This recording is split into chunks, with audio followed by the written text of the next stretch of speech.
Once each year, the ancient Romans held an all-out citywide celebration called the Feast of Saturn. The feast was encouraged by the government and designed to let everybody take a break from the tensions of life. The Roman god in charge of the event was Bacchus. Bacchus was into having a good time. He called for parades that exhibited the wilder part of human nature. He encouraged the eating of great food. He was personally in charge of drinking magnificent wines. He loved gaming. He wanted things to be big and a bit outrageous. The festival required the construction of things from the past, or things that were foreign to the city. The design of the structures that were built for the celebration were taken from distant cultures. During the Feast of Saturn, people were allowed to cross over the traditional barriers, to violate a few of the rules. All levels of society got to take part in the action. When Rome fell, Bacchus retired to the old folks' home for ancient gods and led a rather quiet life. But like so many retired people, he felt that he was too young to just sit around. He wanted to get back in the action. He wanted to recreate the old Feast of Saturn, but he wanted the new one to be bigger and better than ever. And most important, he wanted it to take place in the town to which he had retired, which just happened to be Las Vegas. So here it is, the ancient Roman Feast of Saturn. 24 hours a day, every day of the year. But Las Vegas is more than just the recreation of the Feast of Saturn. In 1968, a group of architects from Yale University took a look at this town and wrote a book called Learning from Las Vegas. They described the ancient markets in Europe with their narrow passageways, where communication takes place through direct contact, where you are persuaded to make your purchase because you can see and touch and smell the things you are offered for sale. They point out that when the medieval market became Main Street, the products moved back behind windows, but you still had some direct contact. Commercial strips do not present the actual merchandise that is available. Here, information about the product comes from a sign that must make its point to the people who are moving along in a car at 30 miles an hour, rather than walking through the market at 3 miles an hour. The sign's primary role is to connect the driver to the product. The signs use words, pictures, and sculpture to make their point. It is a perfectly logical system for a population that moves around in cars. The shopping strip is to Las Vegas what the piazza is to Rome. The architecture of the hotels and the casinos is also very specific.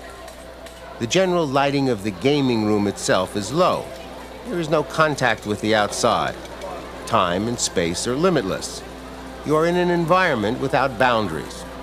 Outside, there are palm trees and sand, surrounding a pool of refreshing water, an oasis in the desert. Free of the boundaries of time and space, an oasis. Once again, the themes of the Feast of Saturn. The architecture of this city is popular architecture. The buildings are fun. They're filled with symbols that remind people of other things, of the Wild West, of sudden wealth, of wishes coming true. The signs are like the triumphal arches of ancient Rome. They're filled with meaning, they tell a story, and they channel the people through the city. This is the architecture of inclusion, where everyone is welcome. There are some architects who feel the need to teach us what they consider to be tasteful, to build the buildings that they want to build, whether we like them or not. And very often the results are sterile and dead. For the most part, Las Vegas has remained free of that kind of architecture. The buildings here are popular, and for the most part, I love them. One of the elements in the Feast of Saturn is an attempt to bring opposites together, a concept that always reminds me of marriage. And now it will always remind me of Las Vegas, because Las Vegas is the marriage capital of the Western world. Over 100,000 weddings take place here every year. This is the Little White Chapel. It's been in business since the 50s and performs about 500 weddings each week. It is also the home of the world-famous drive-up wedding window. You don't even have to get out of your car. But before you write off the drive-up window as Las Vegas glitz, listen to the story of how it got started. The drive-up window got started one day when I noticed a handicapped couple trying to get out of their car. I went to their car and I said, "Would you like to be married in your car?" And they said, "We'd love it." And so opened up the door and sat there and performed their marriage, and we cried, we prayed, and it was beautiful. So I kept looking for the handicapped people that I could perform their marriages for. And then I noticed that there was people that had little children and they were crying and they didn't want to get dressed to go inside, and so the drive-up wedding window was started. Some anthropologists believe that men and women began pairing off and living together in what we now call a marriage because they needed to eat together. The women were the gatherers. They collected the fruits and the nuts and the vegetables that constituted over 80% of the daily calories. The lady of the house was responsible for the bulk of the family diet. The guys were the hunters. They went out a couple of times a week, and if they were very lucky, they brought home the bacon. Not much in terms of quantity, but very important in terms of quality. The meat they brought home contained vitamin B12, which was absolutely essential for everybody's survival. Today, in almost every society, the wedding ceremony contains a series of gastronomic elements. At the end of the wedding meal, the bride and groom share the cake. They cut it together, and she feeds him the first slice. What could be more symbolic of our ancient roles? She does most of the work, he gets most of the rewards. Not fair, but very traditional. When Christianity became the official religion of the Roman Empire, the Feast of Saturn was converted into carnival. These days, the most elaborate carnival celebrations are held in New Orleans, Venice, and Rio de Janeiro. So it's no surprise to find that one of the great hotels of Las Vegas, the one that is regularly chosen by the Zagat Guide as the best, is called the Rio All-Suite Casino Resort, and it has a carnival theme throughout.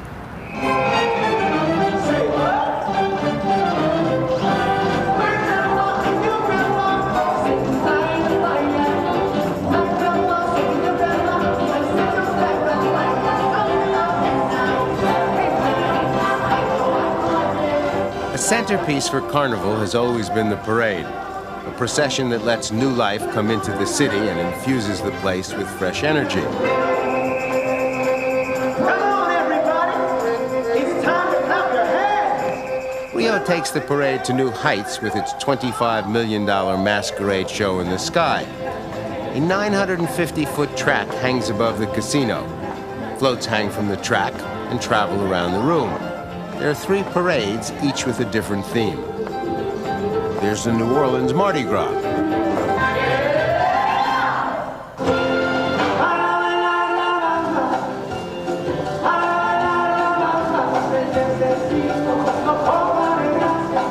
There's the South of the Border show that combines sights and sounds from carnivals in Brazil and the Caribbean.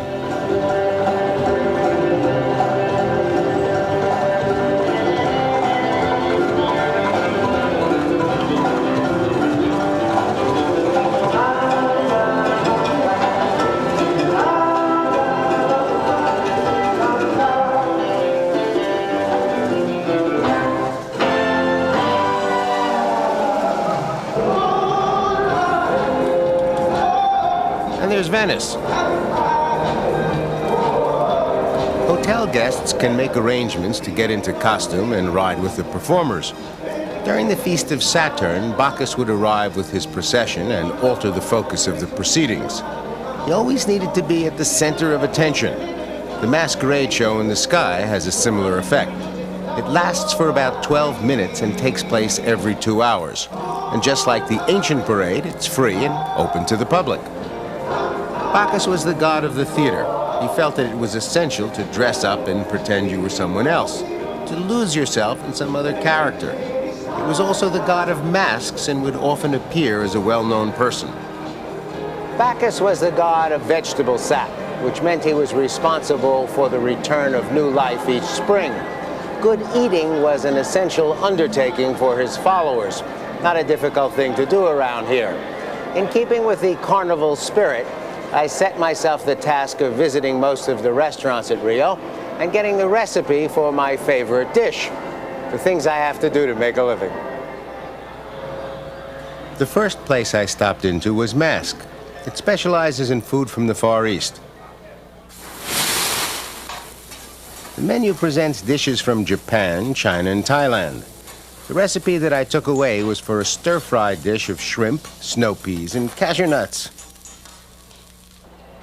A full 10 yards away from Mask is Mama Marie's. Mama's is an authentic family-style Italian restaurant. They bake their own bread, they grind their own espresso, and they make their own pasta. And they prepare an excellent chicken cacciatore in a southern Italian style. For a taste of northern Italian food, there's Antonio's. You can start with a traditional antipasto, maybe a little lobster with fettuccine too. The recipe I picked up, linguine puttanesca, black olives, capers, and mushrooms in a garlic and oil sauce. Bamboleo holds a fiesta every day, offering the flavors of Mexico, Brazil, and Argentina. Since chocolate is indigenous to Latin America, it seems only appropriate that I should appropriate their recipe for a Kahlua chocolate brownie with mocha ice cream. If you're looking for good seafood, the place to go is Buzio's. The fish is flown in daily from all over the world.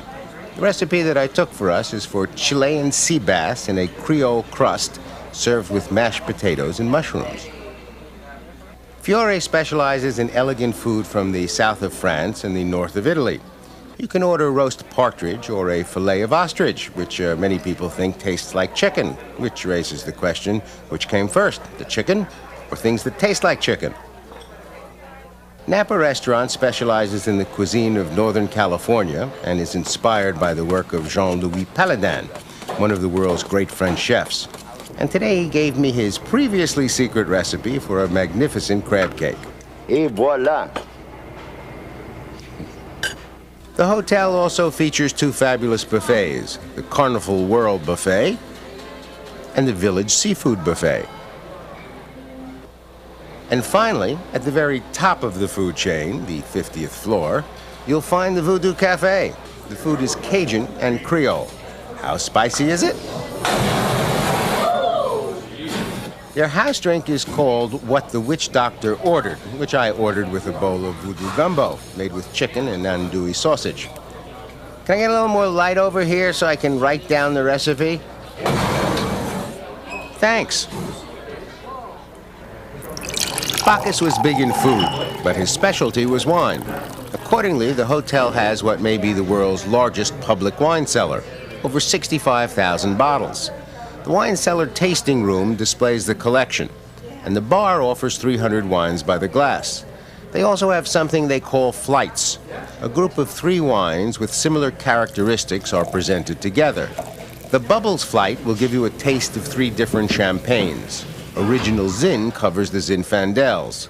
Sweet Dreams will give you 3 of the world's great sweet wines.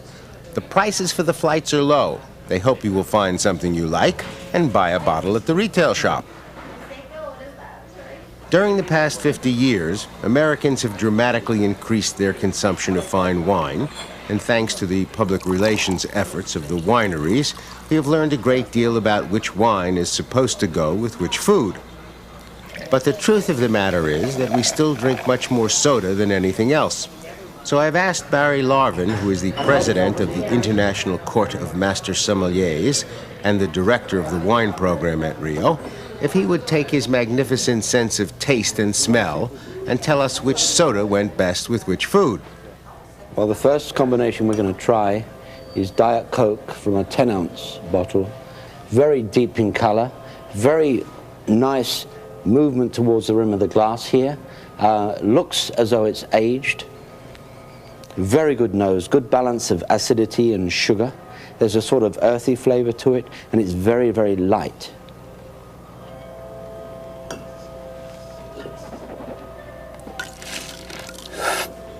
Full of flavor, and that lack of sweetness, which really makes it the product that'll go with a Frankfurter. And now we're going to try an orange soda. It's got that pétillance, those bubbles that you would look at some of those lighter champagnes. However, a nice deep color now, good color of orange, even little pieces of orange floating in the glass.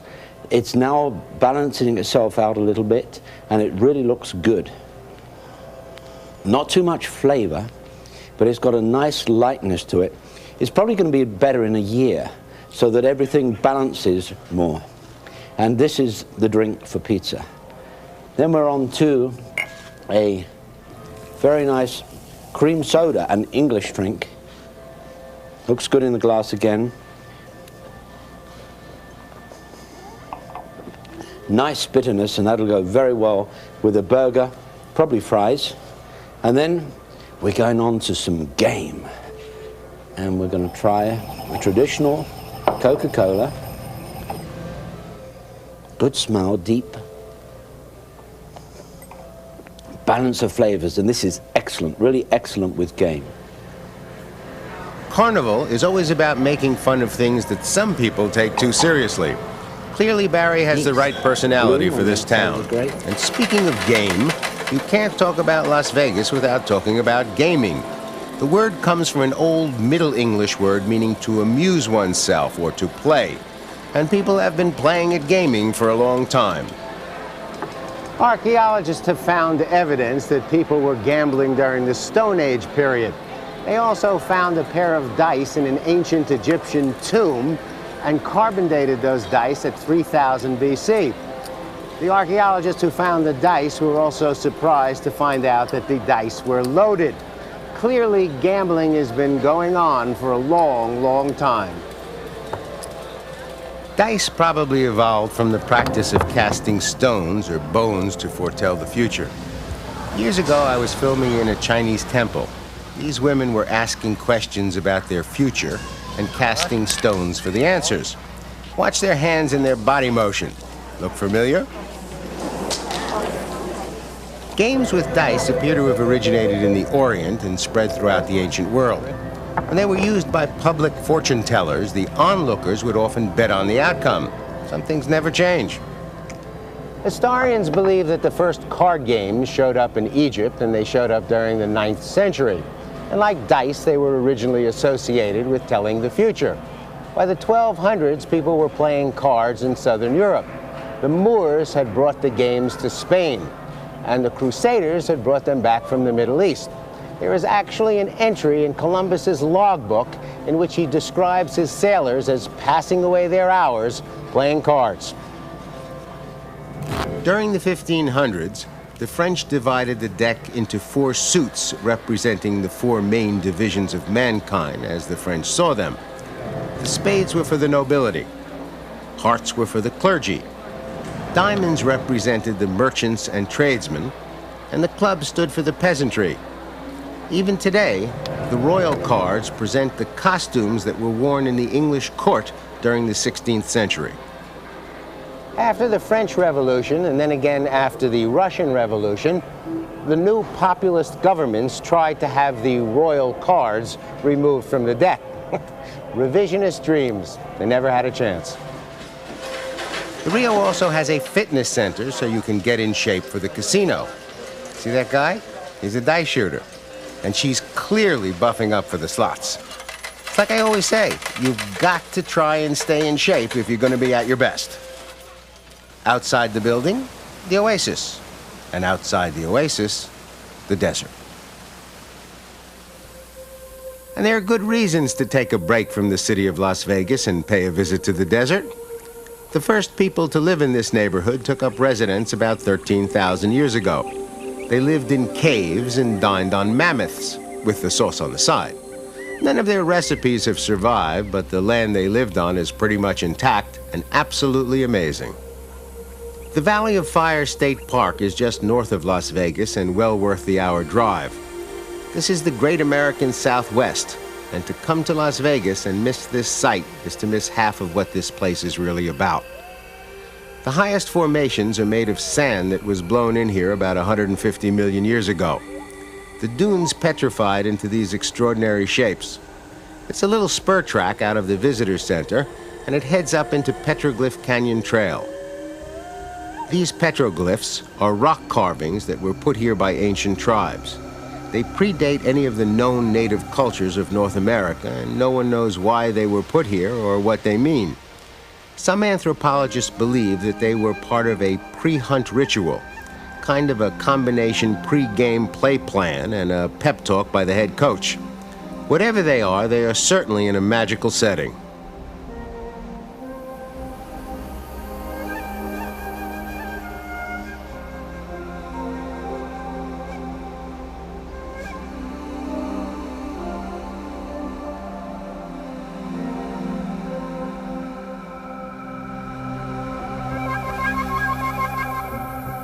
That's nature untamed.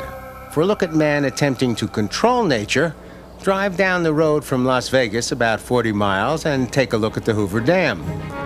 For millions of years, the Colorado River flowed out of the Rocky Mountains and down to the Gulf of California.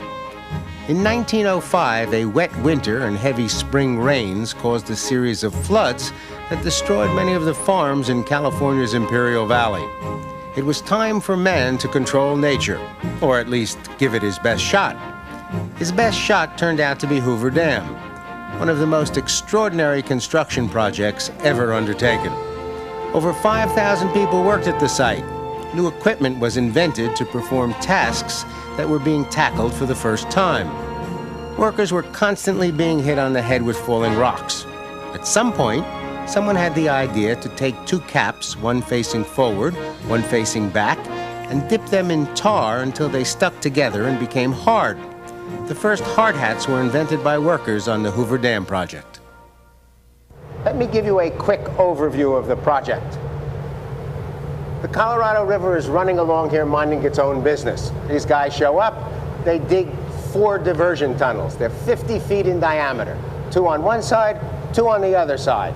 Then they build the coffer dams. There was nobody named Coffer, no Senator Coffer from Arizona. A coffer dam is just a big dam made out of stones and earth and lots of rocks. They build one up here, and they build one down there. Gives them a nice dry space in the center. They build the Hoover Dam. When the dam is finished, they seal off the diversion tunnels. The water comes rushing along, smacks up against the dam. 6 years later, it fills up this whole area. You got Lake Mead. Isn't that amazing? It was June 6, 1933, when 6 companies began placing concrete into Hoover Dam. The first bucket went in on that day. They did this by having about 12 cableways stretched across the canyon walls. They had 2 concrete mixing plants right here on site, a lower one and an upper one. As they got higher, they needed the upper one. The cableway would pick up a bucket of concrete. It's a 22-ton bucket, which would hold 8 cubic yards of concrete. Swing out over the canyon, lower down into a form. It took them 2.5 years to complete the dam to get it to its height. The concrete of Hoover Dam is 3,250,000 cubic yards of concrete. This is a lot of concrete. It's enough concrete you could build a walkway 3 feet wide, 2 3/4 inches thick, and circle the equator one time. It's incredible. Our 9 generators on this side, on the Nevada side, are the original generators. Each one of these generators produce 130 megawatts. It's probably enough electricity to supply an average city of about 40 to 50,000 people.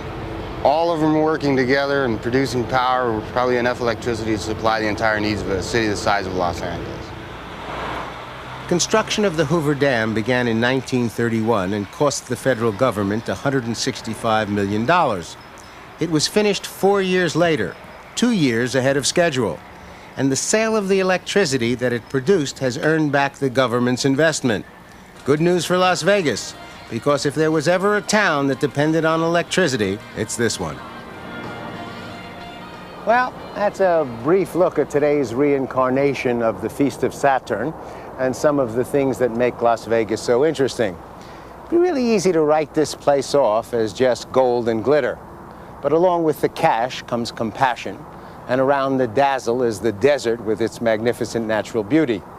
Hope you've enjoyed our visit to Las Vegas, and I hope you will join us next time on Travels and Traditions. I'm Burt Wolf. You can watch this program and link to hundreds of other Burt Wolf programs free at burtwolf.com. There's information on how to tour the same places, plus Burt's slightly irreverent take on history and culture. It's all at burtwolf.com. So here it is, the ancient Roman Feast of Saturn. 24 hours a day, every day of the year. But Las Vegas is more than just the recreation of the Feast of Saturn. In 1968, a group of architects from Yale University took a look at this town and wrote a book called Learning from Las Vegas. They described the ancient markets in Europe with their narrow passageways, where communication takes place through direct contact, where you are persuaded to make your purchase because you can see and touch and smell the things you are offered for sale. They point out that when the medieval market became Main Street, the products moved back behind windows, but you still had some direct contact. Commercial strips do not present the actual merchandise that is available, a pool of refreshing water, an oasis in the desert. Free of the boundaries of time and space, an oasis. Once again, the themes of the Feast of Saturn. The architecture of this city is popular architecture. The buildings are fun. They're filled with symbols that remind people of other things, of the Wild West, of sudden wealth, of wishes coming true. The signs are like the triumphal arches of ancient Rome. They're filled with meaning, they tell a story, and they channel the people through the city. This is the architecture of inclusion, where everyone is welcome. There are some architects who feel the need to teach us what they consider to be tasteful, to build the buildings that they want to build, whether we like them or not. And very often the results are sterile and dead. For the most Here, information about the product comes from a sign that must make its point to the people who are moving along in a car at 30 miles an hour rather than walking through the market at 3 miles an hour. The sign's primary role is to connect the driver to the product. The signs use words, pictures, and sculpture to make their point. It is a perfectly logical system for a population that moves around in cars. The shopping strip is to Las Vegas what the piazza is to Rome. The architecture of the hotels and the casinos is also very specific. The general lighting of the gaming room itself is low. There is no contact with the outside. Time and space are limitless. You are in an environment without boundaries. Outside, there are palm trees and sand surrounding. The festival required the construction of things from the past, or things that were foreign to the city. The design of the structures that were built for the celebration were taken from distant cultures. During the Feast of Saturn, people were allowed to cross over the traditional barriers, to violate a few of the rules. All levels of society got to take part in the action. When Rome fell, Bacchus retired to the old folks' home for ancient gods and led a rather quiet life. But like so many retired people, he felt that he was too young to just sit around. He wanted to get back in the action. He wanted to recreate the old Feast of Saturn, but he wanted the new one to be bigger and better than ever. And most important, he wanted it to take place in the town to which he had retired, which just happened to be Las Vegas.